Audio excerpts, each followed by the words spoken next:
You ever look at the inflation numbers in the news and think, that doesn't quite feel like what's happening when I go shopping or fill the tank? Like, how do they even measure this stuff? And why does my grocery bill sometimes feel totally disconnected from the official rate?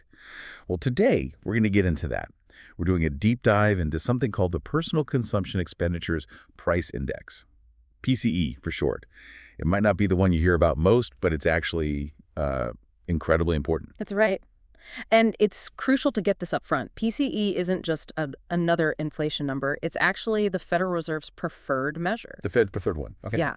They actually have a target, a 2% inflation target, based on what they call Core PCE. Core PCE. What makes it core? Good question. Core basically means they strip out food and energy prices. The volatile stuff. Exactly. Gas prices, food prices, they can jump around wildly because of, weather or global events.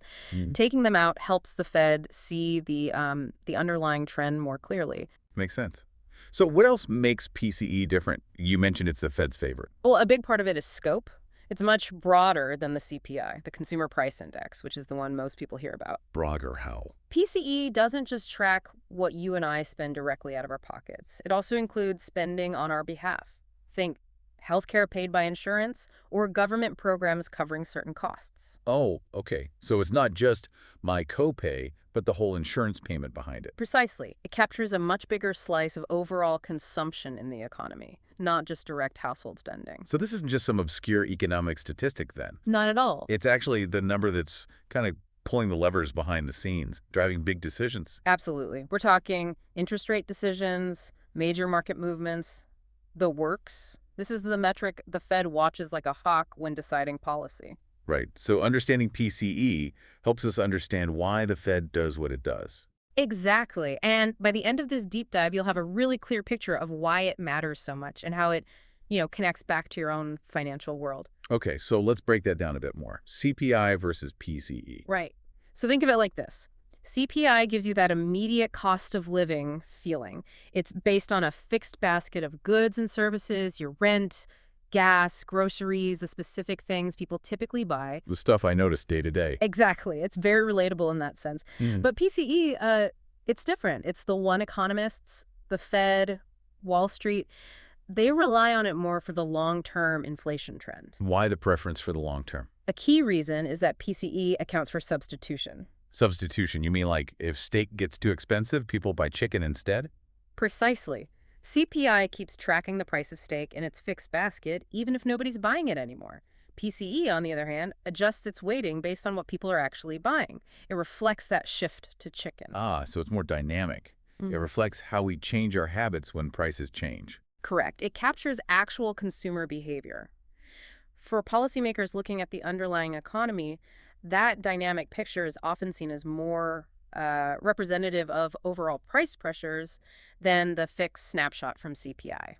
So the Fed isn't just tracking the price of my favorite things, but the price of the things we collectively end up buying as prices shift around. You got it. It reflects the broader economic reality of how households adapt. Okay, that distinction is really clear now. CPI is the ouch, that costs more feeling right now. Yeah. PCE is the bigger, slower moving picture the Fed uses for policy. That's a great way to put it. And understanding that helps you see why the Fed might make a certain interest rate decision, even if the CPI number seems high or low based on your own experience. And those Fed decisions, based on PCE, they don't just stay in Washington, right? They ripple outwards. Absolutely. When the Fed adjusts interest rates, that directly impacts things like Treasury yields, what it costs the government to borrow. And that affects everything else. It does. It influences corporate borrowing costs, which can sway stock market performance. It affects mortgage rates. It's all interconnected. That PCE reading is kind of the starting point for a lot of those financial ripples. So knowing the Fed is focused on PCE gives you, the listener, a bit of an edge in understanding the headlines. Definitely. It helps you interpret economic news more effectively. You see a CPI report, you see a PCE report, knowing the difference, knowing which one the Fed prioritizes, gives you a clearer lens. Right. You can see why they might react differently to each one. Exactly. So here's something to think about. Knowing that the Fed's compass is really set by PCE, how does that change the way you might interpret news about inflation?